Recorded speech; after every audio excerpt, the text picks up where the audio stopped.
Good morning friends. कामना beautician में like and subscribe कामना ब्यूटिशियन चैनल। आज आप सभी के लिए मैं जन्माष्टमी और राधाष्टमी के दूसरे दिन का पर्व लेकर आई हूँ, जिसमें मैं आपको भगवान से जुड़ी कुछ बातें बताने वाली हूँ। जैसे कि आप सब भी जानते हो, हम राधाष्टमी पे या भोग लगाते हैं तो हमें कुछ चीज़ों का ध्यान रखना चाहिए भोग लगाते समय कि भगवान को भोग में क्या चढ़ता है, ठीक है। और अगर हम भगवान को भोग देते भी हैं तो भोग में तुलसी पत्ता जो होता है वो कितना महत्व पाठ रखता है भगवान के भोजन में, क्योंकि भगवान उस तुलसी पत्ते के बिना भोजन नहीं करते हैं, आप सभी जानते हैं। क्योंकि भगवान भोग स्वीकार नहीं करेंगे तो फिर भोग लगाने का कोई भी महत्व नहीं रह जाता। तो हम हर साल कृष्ण जन्माष्टमी बनाते हैं या राधाष्टमी बनाते हैं, तो उसमें हमें तुलसी का पत्ता ज़रूर डालना चाहिए भगवान का भोग सेवन कराने के लिए। और भोग में क्या क्या लगता है राधाष्टमी में भोग में देखिए, आप कोई भी अरवी से बनी कोई भी पकवान या कोई भी सब्जी बनाकर आप भोग लगा सकते हैं राधाष्टमी पे राधा जी का। और साथ में आप कुछ देसी घी में पूड़ियाँ वगैरह निकाल के पूड़ियों का भोग लगा सकते हैं। और साथ ही साथ आप राधा जी की सबसे ज़्यादा प्रिय है मालपुए का भी भोग लगा सकते हो। अगर आप मालपुआ नहीं बना सकते तो आप खीर बना लो मीठे में भगवान को, मतलब किसी भी तरीके का मीठे का, या तो अरवी का पकवान हो या तो मालपुए का पकवान हो या तो खीर का पकवान हो।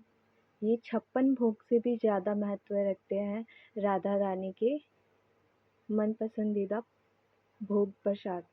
तो इनका भोग ज़रूर लगाइए राधाष्टमी पे, भगवान को बहुत ज़्यादा प्रिय हैं ये सारी चीज़ें।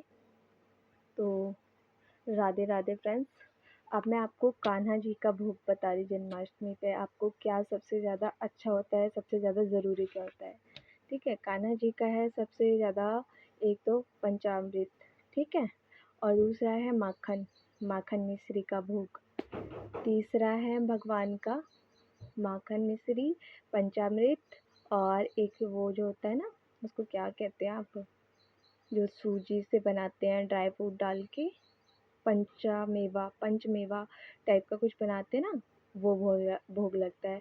और एक आप शीरा बना सकते हो, शीरा जो भगवान को बहुत ज़्यादा पसंद होता है, शीरे का भोग लगा सकते हो आप ड्राई फ्रूट डालकर, उसमें शुगर डालकर, ड्राई फ्रूट डालकर, तो आप उसका शीरा बना के भगवान को भोग लगा सकते हो। बट इन सारे भोग में क्या करना है, आपको तुलसी का पत्ता ज़रूर ऐड करना है। और अगर रही खाने पीने की बात, तो खाने पीने में आप क्या भोग लगाइए, खाने पीने में आपके पास जैसे कुछ भी है सब्जी में, बस ये याद रखिए वो सब्जी ऐसी हो जो कि भगवान को भोग लगाने लायक हो, बिना लहसुन बिना प्याज के। तो कोई भी सब्जी आप बनाओ उसमें बिना लहसुन प्याज के ही भोग लगाइए, क्योंकि वही प्रसाद भगवान भोग लगाना स्वीकार करते हैं जो बिना लहसुन प्याज का हो, ठीक है। और ना वो आप खा सकते उस दिन जिस दिन आपका उपवास है। तो इन सब चीज़ों का बहुत ध्यान रखना पड़ता है व्रत करते समय, कि भगवान को अगर भोग भी लगाएं तो तुलसी पत्ता डाल के लगाएं, तुलसी दल डाल के लगाएं। और जब भी आप भोग लगाएं तो एक चीज़ का और ध्यान रखिए कि आप साथ में जल और दूध और जल रख सकते हो, और दही रख सकते हो, गुड़ वाली दही रख सकते हो, भगवान को गुड़ वाली दही बहुत ज़्यादा पसंद है, बहुत ज़्यादा फेवरेट है उनकी, तो आप वो भी रख सकते हो, ठीक है। जो हो आपके रूखा सूखा जो भी हो, भगवान तो प्रेम के भूखे होते हैं, उनको कुछ भी भोग लगाओगे आप प्यार से स्वीकार कर लेंगे, बट बिना लहसुन प्याज का हो, इस चीज़ का आप बहुत ज़्यादा ध्यान रखिएगा। और उस भोग में तुलसी का पत्ता ज़रूर होना चाहिए। राधा रानी को भी आप मक्खन मिश्री का भोग लगा सकते हो, उन्हें भी मक्खन मिश्री बहुत ज़्यादा पसंद है। और यह राधे राधे हमारे छोटे से प्यारे से लड्डू गोपाल हैं, हमारे माधव, हमारे कान्हा।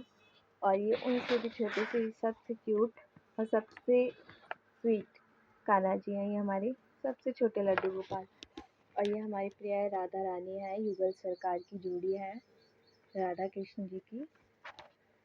अब की हमने जन्माष्टमी भी सजाई थी, कान्हा जी का बहुत ही प्यारा सा सुंदर सी झांकी भी निकाली थी कान्हा जी की, बहुत, और दही हांडी वगैरह सब लगाई थी कान्हा जी को, बहुत ही प्यारा जन्माष्टमी का प्रोग्राम रहा। और बहुत ज़्यादा इन्जॉय भी किया हम लोगों ने। नेक्स्ट मंथ, नेक्स्ट साल अगर हो सकेगा तो फिर हम आपके साथ शेयर करेंगे राधा अष्टमी और कृष्ण जन्माष्टमी का वीडियो। राधे राधे फ्रेंड्स, अगर आपको अच्छा लगा हो तो प्लीज़ इस वीडियो को लाइक करें, सब्सक्राइब करें कामना ब्यूटीशियन चैनल, माय चैनल।